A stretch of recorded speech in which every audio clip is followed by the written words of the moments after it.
The time is just gone 8:24 as we continue and taking a look at crime in South Africa. Now, the latest crime stats we are talking about is home burglary.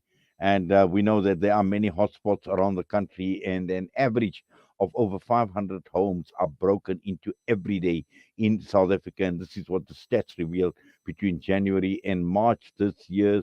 Now, this is just one of the crime statistics that have been released by the Minister of Police. And just this morning, as I got into the studio, I had a look at my local suburb and looking at the group. And last night, one of the homes in my suburb was actually broken into. And this is uh, a trend that is worrying, and it is quite serious. And this is the reason why we are talking with specialist investigator into serious violent and serious economic crimes. We are talking with Mike Bolhuis. Mike, good morning to you and welcome to the show. Thank you so much. Thanks for having me again. Yes, every time these crime stats are revealed, and I'm not too sure whether we are shocked anymore because we've it's become part and parcel of our daily existence, and the whole question surrounding house break-ins, and this is clearly not acceptable.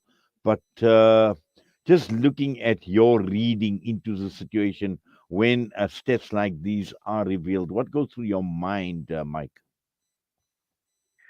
Well, the first thing you said is probably that we don't get shocked anymore. Every time we read something, we think, can it get worse? What else is going to happen? Is the infrastructure going to deteriorate further, etc., etc.? So that's the unfortunate situation, but we must deal with what we had.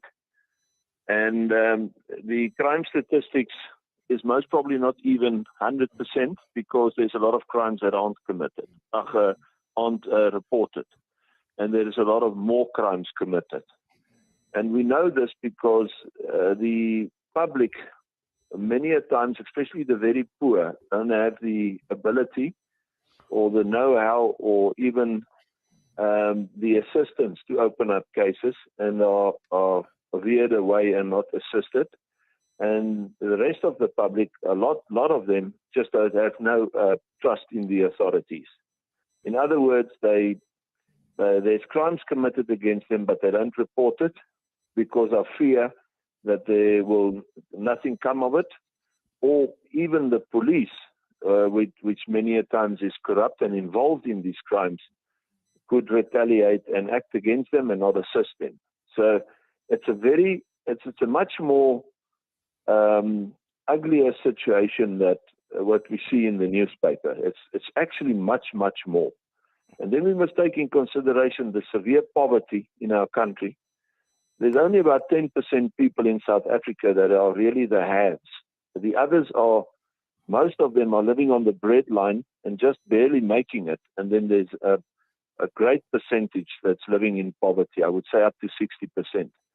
And that is the creator of most of the petty crimes, because if you're that hungry and you're that poor, you're going to steal your neighbor's chicken, and you're going to do the petty and the small crimes. And this is where housebreaking and robberies, the smaller cases without violence, are escalating so much. It's the stealing of the cell phone, the stealing of the handbag, the breaking of the car window and taking what's on or in the boot or on the car seat, running into the house, grabbing a laptop, stuff like that.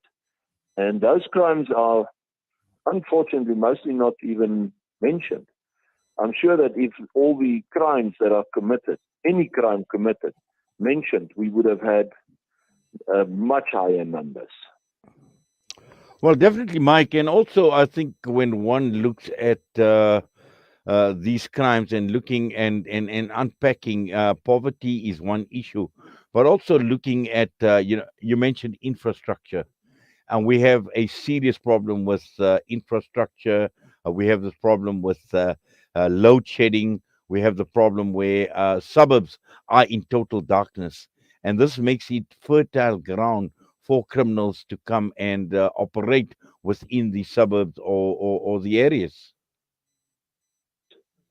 So, the discussion me and you have is so depressing actually because I mentioned poverty, but you're right. The infrastructure in South Africa can also be of assistance when it collapses to the criminal, and the criminal will take advantage of that, as you've said.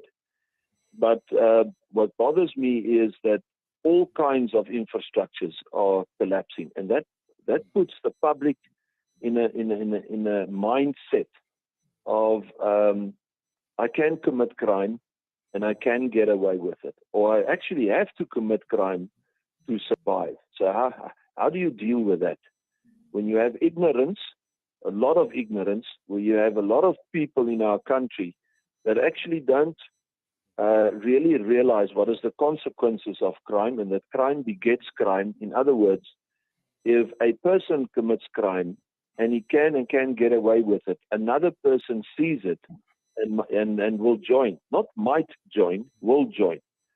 And if a housebreaking happens in your area and it's not dealt with on a zero tolerance basis, the second house will be robbed, and then the third, and then that whole community will be robbed, because crime begets crime, and people that see or hear of successful crimes being committed will enter and also commit those crimes. And then it goes to a higher level. That goes to cash in transits. That goes to hits. We see how hits has escalated, where people are being killed. People are killed for money, either to get money or information. If you have got too much information, or the information that they have is not to their advantage or a problem to them, you will be killed. So those are the two main factors. And then all other and enormous crimes that we're dealing with on a daily basis that is escalating, like kidnappings, hijackings, aggravated assaults, farm murders, you name it. It all escalates because crime begets crime. And due to the infrastructure situations we've explained, which assist them, as well as the poverty situation, as well as the main mindset fact that I can commit this crime and I can get away with it. There is no real justice. There is no fear towards the police. The police aren't feared and respected. The judicial system is slow. It has actually failed. And if I get caught, I pay a small bail, I get released and I disappear and I'm never found.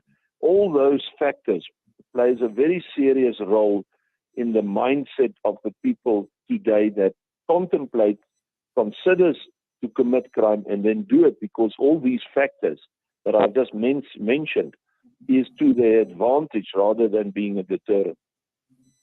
Yes, and just finally, Mike, all of this at a cost to communities. And we've seen a lot of communities investing in a lot more at a huge financial cost, whether we're talking about sealing off the suburb, gating, investing in technology, cameras, lighting, whatever it is. And at the end of the day, this is the responsibility, a constitutional right of every citizen in this country to be protected by the government, which is not being done, and all of this adding to the financial burden that many communities are experiencing at this point in time in trying to protect themselves, their properties, and also generally their areas. Yeah. Uh, we're talking about the haves, those that have money and that are financially strong can do this and should do this. But as you've said, it should not actually be like that. The government and the authorities is supposed to protect and serve everybody in South Africa. But now we must consider that, as I've said, how many poor people cannot afford this. I mean, there are people just hanging their clothes on the washing line, putting their shoes outside, even dog food outside being stolen. I'm talking about the poorest of the poor that has so little, and even the little that they have is stolen by the other poor people.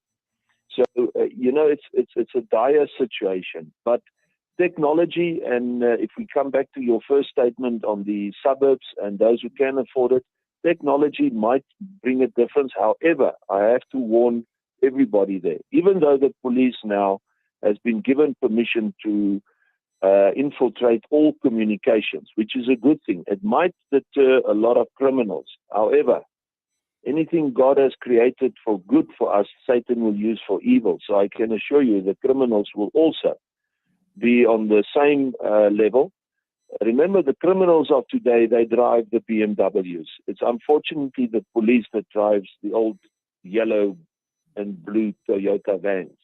So the criminal has the money, he has the expertise, he has the contacts, he's got his corrupt cops and corrupt businessmen and corrupt other connections in cell phone companies everywhere. Money buys power, money buys information, and the criminals know that. So if something is good there to deter crime and that can curb crime, the criminals will lay their hands on it, try and get it, and also have it like jammers. So you can have the best of technology. They can also jam the technology. They can also steal the electronic or digital information. They can also intercept. They can also track and trace. And that's the unfortunate thing, that the good things that are there for us that we can use to better our lives, unfortunately, the criminals make use of those to commit crime against us. Well, Dominic, sorry, Mike, I spoke earlier on to Dominic. Sorry about that. Thank you very much for that. And we do appreciate, as always, you taking time out and talking to us here on Salaamedia. All the best to you, sir, and please stay safe. Same to you guys. We pray for each other and God bless you all. Mike Bolhuis with us this morning, a specialist investigator into serious violence, serious economic crimes. And with that, we're going to go for a break. We come back. We will be focusing on Child Protection Week 2023.